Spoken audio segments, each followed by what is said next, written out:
Public TV news బులెటిన్ల ముందుగా headlines. నాంపల్లిలో భారీ అగ్ని ప్రమాదం.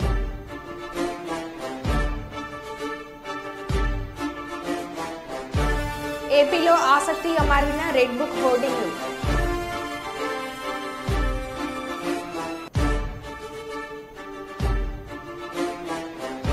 పిఠాపురం ఎమ్మెల్యే ప్రముఖ హీరో పవన్ కళ్యాణ్ కు కుటుంబ సభ్యులు ఘన స్వాగతం.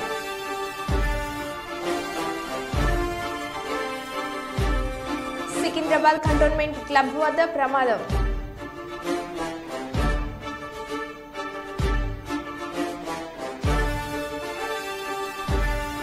తాడిపత్రి రూరల్ పరిధిలో అర్ధరాత్రి దొంగల హల్చల్.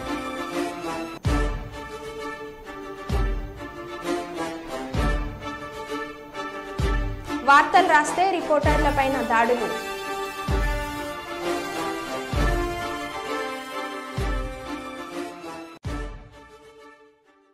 ఇక వివరాల్లోకి వెళ్తే ఈరోజు ఉదయం 9 గంటలకు తెలంగాణ రాష్ట్ర దేవాదాయ ధర్మాదాయ శాఖ మంత్రివర్యులు గౌరవనీయులు శ్రీమతి కొండ సురేఖ శ్రీ భద్రకాళి అమ్మవారిని దర్శించుకున్నారు.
प्लास्टिक कवर दीजिए प्लास्टिक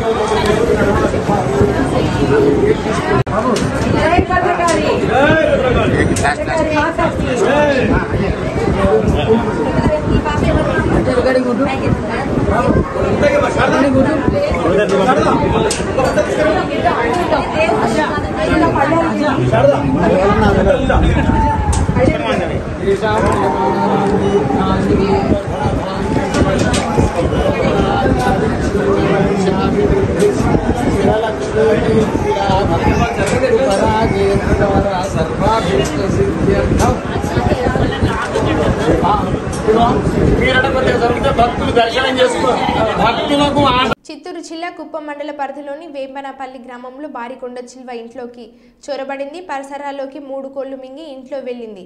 అది గమనించిన స్థానికులు కొండ చిల్వను పట్టుకున్నారు. దీనికి సంబంధించిన వీడియో నెట్టింట వైరల్ అవుతుంది.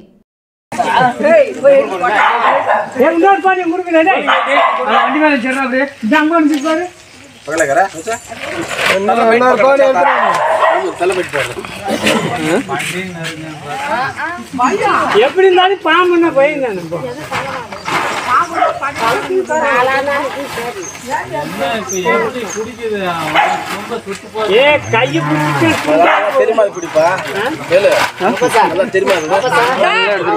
வாத்தியார் பிடிக்கிறாரு பாரு கிளீனா அந்த மாமா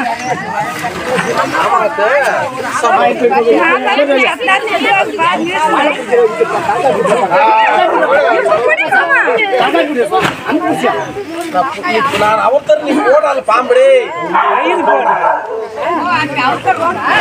లైట్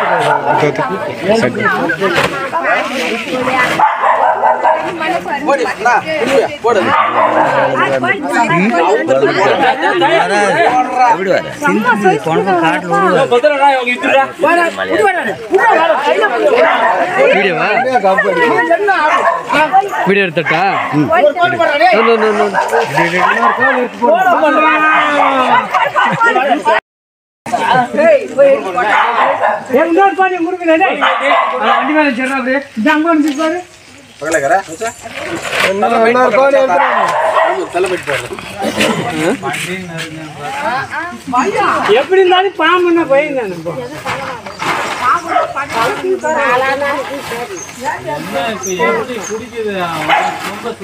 ఏ కయ్యి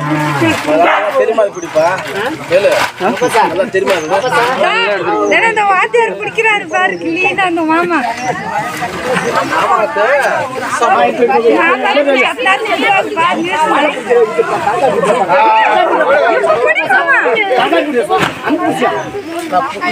అవతరు నీ పోడాలి పాంబడి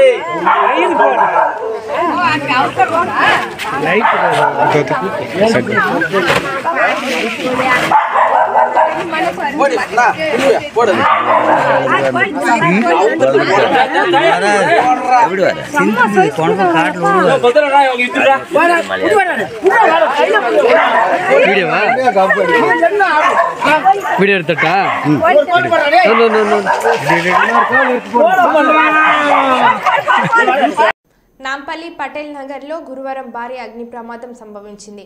ఫర్నిచర్ కార్ఖానాలో ఒక్కసారిగా మంటలు చెలరేగాయి.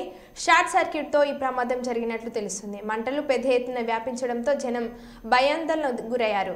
సంఘటన స్థలానికి చేరుకున్న అగ్నిమాపక సిబ్బంది మంటలు అదుపు చేస్తున్నారు. పక్కనే ఉన్న ఇళ్లకు వ్యాపించకుండా జాగ్రత్తలు తీసుకుంటున్నారు.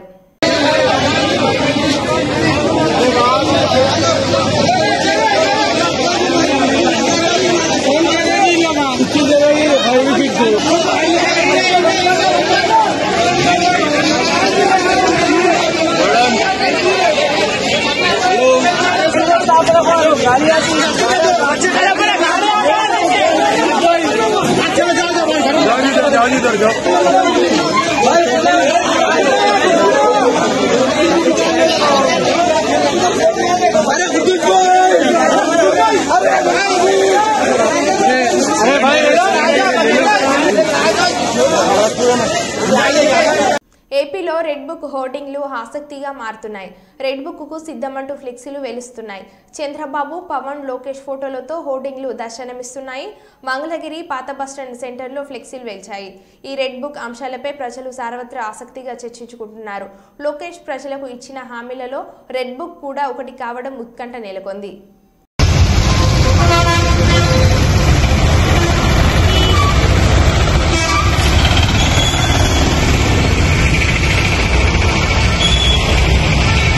కుప్పం పట్టణం నందున టీడీపీ పార్టీ కార్యాలయంలో పార్టీ సమావేశం ఏర్పాటు చేశారు. దీనిలో భాగంగా సీనియర్ నాయకులు పిఎస్ మునిరత్నం మాట్లాడుతూ కుప్పం తన ఉనికికి కోల్పోయి 40 సంవత్సరాలు సుదీర్ఘంగా కుప్పై ప్రజలు చంద్రబాబుకి పట్టం కట్టారని అది ఎప్పటికీ చెదిరిపోదని, చంద్రుని కాంతి నిండు పున్నమిలా వెలుగొందే చంద్రబాబు కీర్తి ప్రశంస ప్రపంచ దేశాలు వీక్షిస్తున్నాయని, మన దేశం గర్వించే దిశలో తన పయనం కొనసాగుతుందని కొనియాడారు. 5 ఏళ్ల గ్రహణం ఇప్పుడు వీడిపోయిందని, చీకటి బ్రతుకులకి విముక్తి కలిగిందని, జగనాసుర రాజ్యం అస్తమించి చంద్రన రాజ్యం ఉదయించిందని ఎవరు విమర్శించని గత ఫలితాలని విశ్లేషిస్తే విభిన్నంగా 48,000 ఓట్లు మెజార్టీతో గెలిచి కుప్పంకి ఎదురులేని మనిషి చంద్రబాబుని మరొకసారి రుజువుపరిచారని అన్నారు. 2 సార్లు ఇక్కడ వచ్చి నేను చంద్రబాబు నాయుడు ఓడిస్తా, మినిస్టర్ ఇస్తా, ఇంకొక మినిస్టర్ వచ్చాడు. అది నేను చెప్పాను, ఎమ్మెల్యే ఒకసారి అయినాడు, కానుడు కూడా వచ్చి ఓడిస్తామని చెప్పినంత మాట్లాడినాడు కూడా చెప్పినా ప్రజలు మాత్రం ఎన్ని చెప్పి ఎన్ని విన్నా ఈరోజు చంద్రబాబు నాయుడు గారు మద్దతు ఇచ్చారు కాబట్టి వాళ్ళు ఓటేసి తిరిగి తెలుగుదేశం పార్టీ, జనసేన, బీజేపీలు మాకు బాధ్యత పెరిగింది. ఇంత కష్టంలో కూడా ఇంత భయపెట్టించి ఇంత దుర్మార్గం చేసినా కూడా ప్రజలు ఈరోజు చంద్రబాబు గారు పక్కున్నారు. పులివెందుల లాస్ట్ టైం 90,000 లక్ష ఓట్లు మెజార్టీ వచ్చింది. ఎక్కడ పోయిందండి? ఎక్కడ ఇచ్చారు 1,00,000 ఓట్లు? ఎక్కడ మెజార్టీ వచ్చింది? కడపాసి ఏమైంది? ఇవన్నీ కూడా వాళ్ళది పోయింది. కానీ కుప్పం ప్రజలు ఇచ్చే నమ్మకం పెట్టారు కాబట్టి మరింత బాధ్యత మా మీద, రాజకీయ నాయకుల మీద, పెద్దల మీద అన్ని కార్యక్రమాలు చేసేది మాకు బాధ్యత పెరిగింది. కాబట్టి ప్రతి ఒక్క సంక్షేమ కార్యక్రమం ప్రతి కడప దగ్గర చేర్చే బాధ్యత మాది. ప్రతి బిడ్డకి జాబ్ ఇచ్చే బాధ్యత తెలుగుదేశం పార్టీ, జనసేన, బీజేపీ తీసుకుంటూ చెప్పి తెలియజేసుకుంటాం. అన్ని కార్యక్రమాలు చేస్తాం. ఎటువంటి డౌట్ రైట్. చంద్రబాబు నాయుడు గారు అసర్టివ్గా ఉంటాం, అగ్రెసివ్గా కాదు అంటే తెలుగుదేశం పార్టీ విధానం ఎప్పుడు కూడా ఖచ్చితంగా మనం చేసిన అభివృద్ధిని మనం తెలుపుకునే విధంగా గతంలో మేము నిజంగానే చెప్పాలంటే చాలా పెద్ద పెద్ద ప్రాజెక్టులు కనీసం శిలాఫలకాలు వేయలేదు, పెద్ద ప్రాజెక్టులు చేశాం. ఫర్ ఎగ్జాంపుల్ ఖమ్మంలో పాలారు మీద బ్రిడ్జ్ కట్టాం, 8 కోట్ల రూపాయల ప్రాజెక్ట్, ఎక్కడ కూడా ఒక చిన్న బోర్డు వేసుకోలేదు. ఎన్నో ఇరిగేషన్ ప్రాజెక్టులు కట్టాం, ఎన్నో రోడ్లు చేశాం. ఎక్కడ కానీ మేము శిలాఫలకాలు వేసుకోకపోయినాం, అది మా తప్పే అనుకో కానీ జగన్మోహన్ రెడ్డి ప్రభుత్వంలో వాళ్ళు చిన్న పాత్రం కంటే కూడా దాన్ని ఒక శిలాఫలకం వేసి దాన్ని పెద్దగా పబ్లిసిటీ చేసుకున్నారు. మాకు కూడా ఒక రకంగా బుద్ధి వచ్చింది, నిజంగానే ఫ్రాంక్గా చెప్తున్నాను. అవన్నీ కూడా వాళ్ళు చేసిన దాన్ని పెరికేయడము, దాన్ని ధ్వంసం చేసే సంస్కృతి మా దగ్గర లేదు. దాన్ని మెరుగుపరుస్తాం, దాన్ని ఇంకా కూడా ఇంప్రూవ్మెంట్ చేసి మేము చేసినట్టుగా మేము చెప్పుకునే విధంగా దేశం శిలాఫలకం మాదే ఇస్తాం. మేము ఇంకా కూడా దాన్ని ఇంప్రూవ్ చేసి చాలా వరకు అది కూడా చేయాలి. అదేవిధంగా పాలాకి కూడా 130 కోట్ల శాంక్షన్ ఇచ్చి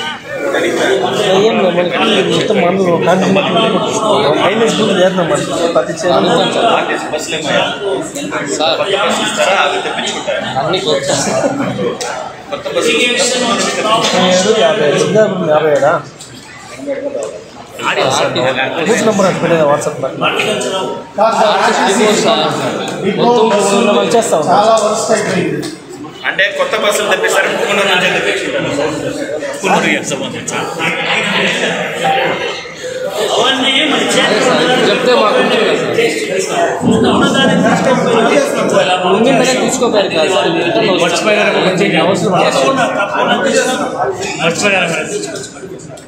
ఉండేది 66 సర్వీసులు సార్, మొత్తం వెళ్ళిపోయింది కంపెనీ. 26 కాదు,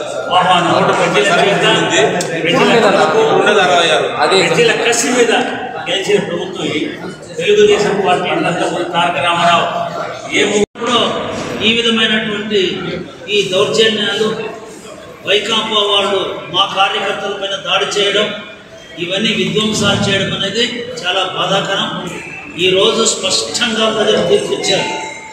ఎవరైతే మంచి పరిపాలన ఆ రోజు అందించాడో, అభివృద్ధి ఇచ్చాడో చంద్రబాబు నాయుడు, ఒక మాటలో చెప్పాలంటే నాడు విడిపోయిన రాష్ట్రాన్ని చేతిలో పెట్టారు. ఆ రోజు కష్టాల్లో ఈ రాష్ట్రాన్ని విడిపోయిన రాష్ట్రంగా తీసుకున్నారు.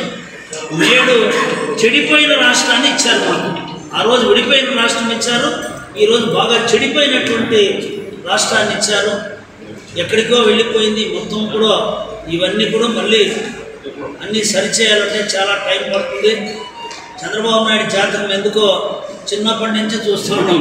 ఆయన ఎప్పుడూ కష్టాల్లోనే, ఎప్పుడు సమస్యలతోనే ఆయన జీవితాంతం ఉండిపోయాడు. ఈ చివరి దశలో కూడా ఈరోజు తెలుగుదేశం పార్టీ, అదేవిధంగా ఎన్డీఏ మన ప్రభుత్వం తరఫున ఈరోజు ఇచ్చిన హామీలన్నీ కూడా రాష్ట్ర స్థాయిలో ప్రజలకు మేమందరూ కూడా అవన్నీ కూడా నెరవేర్చాల్సిన బాధ్యత తెలుగుదేశం పార్టీ పైన ఉంది. ప్రభుత్వ పాఠశాలలోనే నాణ్యమైన విద్య లభిస్తుందని Mandamarri MEO Jadi Pochaiah, Kyathanpalli municipal commissioner Murali అన్నారు. రాష్ట్ర ప్రభుత్వం ప్రతిష్టాత్మకంగా చేపట్టిన ప్రొఫెసర్ జయశంకర్ బడిబాట కార్యక్రమంలో భాగంగా పట్టణంలో ర్యాలీ నిర్వహించి ప్రజలకు ప్రభుత్వ పాఠశాలలపై అవగాహన కల్పించారు. ఈ సందర్భంగా వారు మాట్లాడుతూ బడీడు పిల్లలందరినీ బడిలో చేర్పించాలని కోరారు. ప్రభుత్వ పాఠశాలలో విద్యార్థుల సౌకర్యార్థం మౌలిక సదుపాయాలను కల్పించడం జరుగుతుందని, ఎక్కువ మంది విద్యార్థులు ప్రభుత్వ పాఠశాలలో విద్యను అభ్యసించే విధంగా తల్లిదండ్రులు సహకరించాలని కోరారు. పాఠాల ద్వారా వసతులు ఉండేవి, కానీ ఇప్పుడు ఆదర్శ పాఠశాల లోపల చాలా అత్యాధునిక ఎన్నో వేల కోట్ల బడ్జెట్తోని ఇప్పుడు పాఠశాలను రూపొందించింది. కాబట్టి ప్రతి ఒక్కరం కూడా మనం అంటే ఇప్పుడు మా అంగన్వాడీ కేంద్రం లోపల ఎవరైతే పూర్వ ప్రాథమిక విద్యను క్వాలిటీ విద్య ఏ విధంగా ఉంటుంది, అక్కడ పంపించడం వల్ల ఉపయోగాలు ఏంటిది, అక్కడ చెప్పే గురువుల యొక్క వాళ్ళ అనుభవం పాఠశాలలో చెప్పేటువంటి ఒక టీచర్ యొక్క విద్యార్హత ఏ విధంగా ఉంటుంది, ఒక గవర్నమెంట్ స్కూల్లో చెప్పేటువంటి టీచర్ విద్యార్హత ఏ విధంగా ఉంటుంది అనేటువంటి తేడాని ఖచ్చితంగా కమ్యూనిటీ లెవెల్ లోపల మాకు ప్రతి టీచర్ ఒక ప్రధాన భూమిక అనేది పోషిస్తుంది. కాబట్టి ప్రైవేట్ స్కూల్లో మీకు తెలుసు, స్కూల్కి సంబంధించిన ఫీజులు కానీ బుక్స్ కానీ కొనాలంటే వాళ్ళ స్తోమత కూడా సరిపోదు. అందుకనే దానికి ధీటుగా ఉండేటందుకే ఈ అమ్మ మన బడిబాట ప్రోగ్రాం కింద ఈ ప్రోగ్రాం ఏర్పాటు చేసి, అలాగే అమ్మ ఆదర్శ పాఠశాల ప్రోగ్రాం కింద స్కూల్కి సంబంధించిన ప్యాచ్ వర్క్, ఎలక్ట్రికల్స్, టాయిలెట్స్, వాటర్కి సంబంధించిన ఎటువంటి ఇబ్బందులు లేకుండా ఆ ఫ్లోర్ ప్రాబ్లమ్స్ ఏదన్నా కూడా ఆ పిల్లలు కూర్చునేటందుక ఆహ్లాదంగా ఉండేటందుక ఈ అమ్మ ఆదర్శ పాఠశాల ఈ ఏఏపీసీ ఏదైతే ఉందో ఆ ప్రోగ్రాం కింద ఇవన్నీ రెనోవేషన్స్ అవన్నీ చేయడం జరుగుతుంది. కాబట్టి దీంట్లో అందరూ కూడా ఈ ఏదైతే షెడ్యూల్ ఉందో షెడ్యూల్ ప్రకారంగా మనం ఫాలో అయితే ఖచ్చితంగా పబ్లిక్లో ఆ పేరెంట్స్ కూడా ఈ విషయాలన్నీ తెలిసి స్టూడెంట్స్ ఎవరైతే ఉన్నారో వీళ్ళందరూ కూడా మన స్కూల్లో గవర్నమెంట్ స్కూల్లో జాయిన్ అవ్వడానికి కూడా వాళ్ళు ఇంట్రెస్ట్ చూపిస్తారు. దీంట్లో మెయిన్గా కృషి చేయాల్సింది హెచ్ఎంసీ కాకుండా ఆర్పీలు, అంగన్వాడీ టీచర్స్ ఎవరైతే ఉన్నారో దీంట్లో ఎక్కువ పాత్ర అనేది మీదే ఉంటుంది. ఏ ప్రోగ్రామ్ నిష్ణాతులైన మరియు అంకిత భావం గల ఉపాధ్యాయులు మరియు పిల్లల వికాసానికి పాఠశాలలో విద్యార్థులకు ఆడుకోవడానికి వసతి మరియు చదువుకోవడానికి కంప్యూటర్ ఆధారిత విద్య, ఉచిత పాఠ్యపుస్తకాలు, నోటు పుస్తకాలు, యూనిఫామ్ విద్యార్థులకు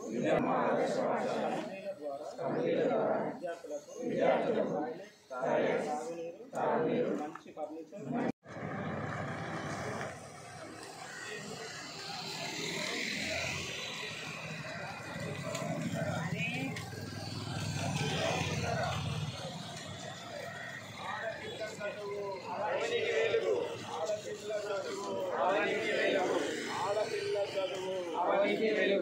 ఆడపిల్ల చదువు, విద్య నేర్చుకో. తెలంగాణ రాష్ట్ర ప్రభుత్వం ఎంతో ప్రతిష్టాత్మకంగా తీసుకున్నటువంటి ఆచార్య ప్రొఫెసర్ జయశంకర్ బడిబాట కార్యక్రమం ఈ రోజు నుండి ఈ నెల 19 వరకు మరి రోజువారీ కార్యక్రమాలు ఉంటున్నాయి. ఈరోజు ప్రత్యేకంగా మరి గ్రామ స్థాయిలో, పాఠశాల స్థాయిలో మరి వివోస్ సభ్యులతోటి, తర్వాత సెల్ఫ్ హెల్ప్ గ్రూప్స్ తోటి, అంగన్వాడీ టీచర్స్ తోటి, మా ఉపాధ్యాయులతోటి కూడా మరి సన్నాహక సమావేశం ఏర్పాటు చేసుకున్నాం. ప్రత్యేకంగా బడీయుడు పిల్లలందరినీ ప్రభుత్వ పాఠశాలలో చేర్పించడానికి ప్రత్యేకమైనటువంటి కార్యాచరణ ప్రణాళికను మరి ఏర్పాటు చేసుకోవడం, తర్వాత ప్రభుత్వం ద్వారా పాఠశాలకు విద్యార్థులకు ఇచ్చేటటువంటి సౌకర్యాలన్నింటినీ కూడా, అది ఉచిత పాఠ్యపుస్తకాలు అయితేనేమి, ఉచిత నోట్ పుస్తకాలు అయితేనేమి, అదేవిధంగా వర్క్ బుక్స్ అయితేనేమి, నోట్ బుక్స్ అయితేనేమి, యూనిఫామ్స్ అయితేనేమి, నాణ్యత గలమైనటువంటి విద్యనైతేనేమి, కంప్యూటర్ ఆధారిత బోధన విధానం అయితేనేమి, ఇవన్నీ ప్రభుత్వ పాఠశాలలో విద్యార్థులకు ప్రభుత్వం ద్వారా అందజేస్తున్నామని తెలియజేసేటటువంటి ప్రజలకు, తల్లిదండ్రులకు తెలియజేసేటటువంటి ఈ కార్యాచరణ ప్రణాళికలో భాగంగా ఈ బడిబాటలో మరి విద్యార్థులకు, తల్లిదండ్రులకు తెలియజేసి ఎక్కువ మంది విద్యార్థులను ప్రభుత్వ పాఠశాలలో చేర్పించడానికి ఏర్పాటు చేసినటువంటి కార్యక్రమమే ఈ బడిబాట కార్యక్రమం.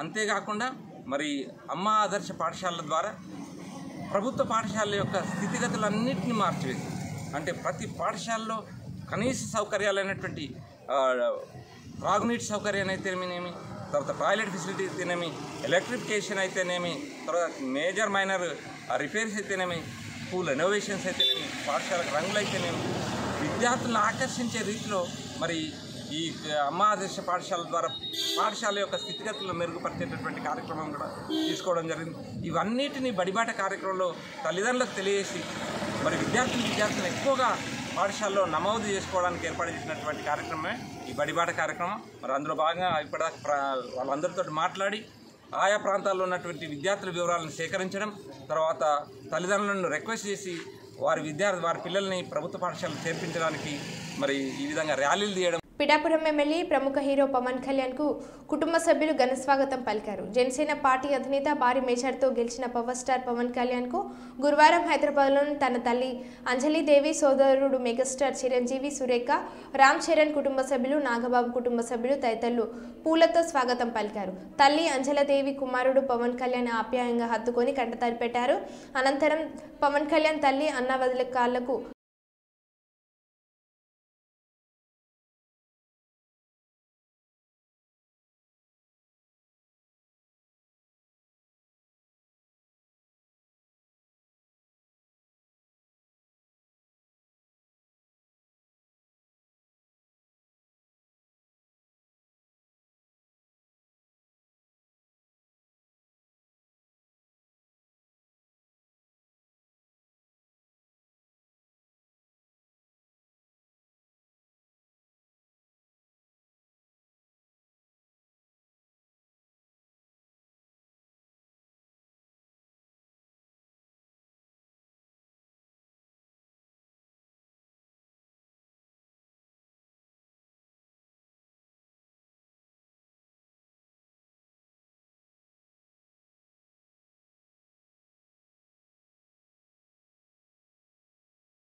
International school chairman Mushtaq Ahmed ఆధ్వర్యంలో కరీంనగర్ అంబేద్కర్ స్టేడియంలో motivational speaker Munawar Jama June 8వ తారీఖు 2024 శనివారం రోజున కరీంనగర్కు వస్తున్నారు. ఈ సందర్భంగా Lux international school chairman Mohammed Mushtaq ఈరోజు ప్రెస్ మీట్ నిర్వహించారు. ఈ కార్యక్రమంలో పిల్లలు మరియు వారి తల్లిదండ్రులు అత్యధిక సంఖ్యలో రావాలని పిలుపునిచ్చారు. మునవర్ జామా విద్యార్థులకు మంచి ఉపదేశాలను అందజేయనున్నారు. పిల్లల భవిష్యత్తును మార్గదర్శకాన్ని వారు ఎలా సమాజంలో ఎదగాలి, సరైన భవిష్యత్తుకు మార్గదర్శకాల్ని సూచించాలని చేయనున్నారు. ఈ కార్యక్రమంలో అన్ని కులాల మతాల వారు ఆహ్వానితులు. దాదాపు 15,000 నుండి 20,000 వరకు ఈ కార్యక్రమంలో పాల్గొంటానని కరీంనగర్, పెద్దపల్లి, రామగుండం, గోదావరికని, మంచిర్యాల మరియు సిరిసిల్ల, వేములవాడ, జగిత్యాల, కోరుట్ల, మెట్పల్లి, నిజామాబాద్ చుట్టుపక్కల గ్రామాల నుండి విద్యార్థులు మరియు వారి తల్లిదండ్రులు ఈ కార్యక్రమంలో పాల్గొనాలని వాళ్ళు పిలుపునిచ్చారు. जिसमें ब्लॉक ए, सी, ई जेंट्स का रहेगा, B, D and F ladies का रहेगा. लेडीज़ के लिए भी सेपरेट अरेंजमेंट्स हैं. और जिसको पासेस आए हैं अल्हम्दुलिल्लाह आप लोग सब पास लेके आ सकते हैं. जिसको पास नहीं भी आए हैं वो भी डायरेक्ट एंट्री ले सकते हैं. इसके अलावा एम्बुलेंस सर्विसेज, इमरजेंसी सर्विसेज के लिए लाइफलाइन हॉस्पिटल से एक एम्बुलेंस, डॉक्टर और नर्स का भी इंतज़ाम कर दिया गया है. Water points almost 6 to 8 water points भी दे दिए गए हैं. इसके अलावा 200 वॉलंटियर्स जानिब से दूसरे स्कूल्स जो प्राइवेट स्कूल्स हैं, मुस्लिम माइनॉरिटी स्कूल्स का भी बहुत सपोर्ट रहा है. और तेलंगाना गवर्नमेंट एम्प्लॉयज़ एसोसिएशन का भी बहुत सपोर्ट रहा है. अज़मा AS अकेडमी, ऐसे बहुत सारे 25 to 30 तंजीमें इसके पीछे भी काम कर रही है, जिसका मकसद ये है कि ये प्रोग्राम को सक्सेस किया जाए और अपने तलबात बच्चे जितने भी हैं, स्कूल्स, कॉलेजेस, डिग्री कॉलेजेस के जितने भी बच्चे हैं, इन सबको मोटिवेट किया जाए ताकि नया एकेडमिक ईयर स्टार्ट हो रहा है और इनके करियर में आगे चल के ग्रोथ हो, लोग सेटल हो. इसके तहत ये प्रोग्राम किया जा रहा है. आप सबसे मेरी अदबन गुजारिश है कि आप सब बड़े तादाद में ये प्रोग्राम को आए और सक्सेस करें. 8 जून 2024 अम्बेडकर स्टेडियम 6 बजे से लेकर 9 बजे तक तशरीफ लाइए. और ये फ्री एंट्री है, इसका कोई कॉस्ट नहीं है. पासेस अगर से आप तक पहुंचे हैं तो ठीक है, पासेस नहीं भी पहुंचे तो आप डायरेक्ट ये प्रोग्राम को आ सकते हैं. जज़ाकल्लाहु खैर. मेरा नाम डॉक्टर मुश्ताक अली ख़ान है. मैं चेयरमैन लक्ष्य इंटरनेशनल स्कूल. आप सबको तहे दिल से शुक्रिया अदा करता हूँ कि आप सब ने आज यहाँ पर गैदर हुआ. इसका मकसद ये है कि मुनव्वर जामा साहब 8 जून 2024 अम्बेडकर स्टेडियम आ रहे हैं. 6 बजे से प्रोग्राम स्टार्ट होगा और इंशाल्लाह. భారత మూలాలున్న అమెరికన్ ఆస్ట్రోనట్ సునీత 5వసారి అంతరిక్షంలోకి చేరుకున్నారు. బుధవారం ఉదయం 10:52 ఫ్లోరిడాలోని కేప్ కెనరావెల్లో స్పేస్ స్పోర్ట్స్ స్టేషన్ నుంచి నాసా ప్రయోగించిన అట్లాస్ V రాకెట్ నింగిలోకి విజయవంతంగా దూసుకెళ్లింది.